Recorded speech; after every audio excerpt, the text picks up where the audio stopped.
తెలుగు సినీ జగత్తులో లక్షలాది మంది అభిమానులను తన కంటి చూపుతో సైతం ఉర్రూతలూగించే పవర్ స్టార్ పవన్ కళ్యాణ్ జన్మదినం నేడు. ప్రజాసేవ కోసం అధికారమే అవసరం లేదంటూ నిరూపించిన ఏపీ ఉప ముఖ్యమంత్రి పవన్ కళ్యాణ్ పుట్టినరోజు నేడు. పవర్ స్టార్ పుట్టినరోజు అంటే ఫ్యాన్స్కి పండుగ రోజు. ఏడాదిలో అన్ని మతాలలో ఉండే పండుగలతో పాటే మా పవర్ స్టార్ పుట్టినరోజు పండుగ అంటారు ఫ్యాన్స్. మొన్నటి వరకు సినిమాలతో, ఇప్పుడు ప్రభుత్వ పరిపాలనతో బిజీగా గడుపుతున్నారు పవన్ కళ్యాణ్. పార్టీ పెట్టిన 10 ఏళ్ల తర్వాత 100% స్ట్రైక్ రేట్తో తన పార్టీని అధికారంలో భాగం చేసిన పవన్ కళ్యాణ్ ఇప్పుడు ఉప ముఖ్యమంత్రిగా పాలనలో మెలకువలు నేర్చుకుంటూ ప్రజాసేవ కోసం సరికొత్త సంస్కరణల దిశగా అడుగులు వేస్తున్నారు. త్వరలోనే సినిమాల్లో కూడా పవన్ కళ్యాణ్ బిజీ కానున్నారు. ప్రతిపక్షంలో ఉన్న సమయంలో పవన్ కళ్యాణ్ సినిమాలను కూడా బ్యాలెన్స్ చేశారు, కానీ ఇప్పుడు ఎలా చేస్తారు అనేది ప్రధాన ప్రశ్న. పాలనతో పార్టీ కూడా ఆయన చూసుకోవాల్సి ఉంటుంది.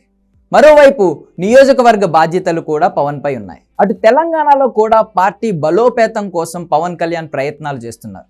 ఇప్పటి వరకు అందరికీ అందుబాటులో ఉన్న పవన్ ఇక ముందు నుండి బిజీ కానున్నారు. అటు కుటుంబ బాధ్యతలను సైతం పవన్ చూసుకోవాల్సి ఉంటుంది. ఇక పవన్ను ఇలా అన్ని విధాలుగా బిజీ కావడం, ప్రజాసేవలో నిమగ్నమై ఉండడం చూసి ఆయన కుటుంబ సంతోషానికి అవధులు లేవు. చిరంజీవి అయితే పవన్ కళ్యాణ్ చూసి మురిసిపోతున్నారు. పట్టుదలగా పవన్ సాధించిన విజయం చూసి ఆయన ఆనందానికి హద్దులు లేకుండా పోయాయి. తాజాగా సోషల్ మీడియాలో చిరంజీవి పోస్ట్ పెడుతూ పవన్ కళ్యాణ్ను ఆకాశానికి ఎత్తేశారు. కళ్యాణ్ బాబు, ప్రతి సంవత్సరం నీకు పుట్టినరోజు వస్తుంటుంది, కానీ ఈ పుట్టినరోజు మరీ ప్రత్యేకం.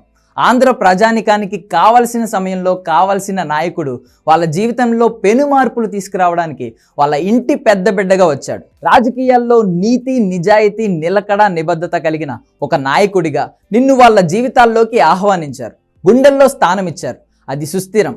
ఈ రోజుల్లో నీలాంటి నాయకుడు కావాలి, రావాలి, అద్భుతాలు జరగాలి. అది నువ్వు మాత్రమే చేయగలవు, చేస్తావనే నమ్మకం నాతో పాటు ఆంధ్ర ప్రజలందరికీ ఉంది. పుట్టినరోజు శుభాకాంక్షలు, దీర్ఘాయుష్మాన్ భవ అంటూ చిరంజీవి పోస్ట్ చేశారు.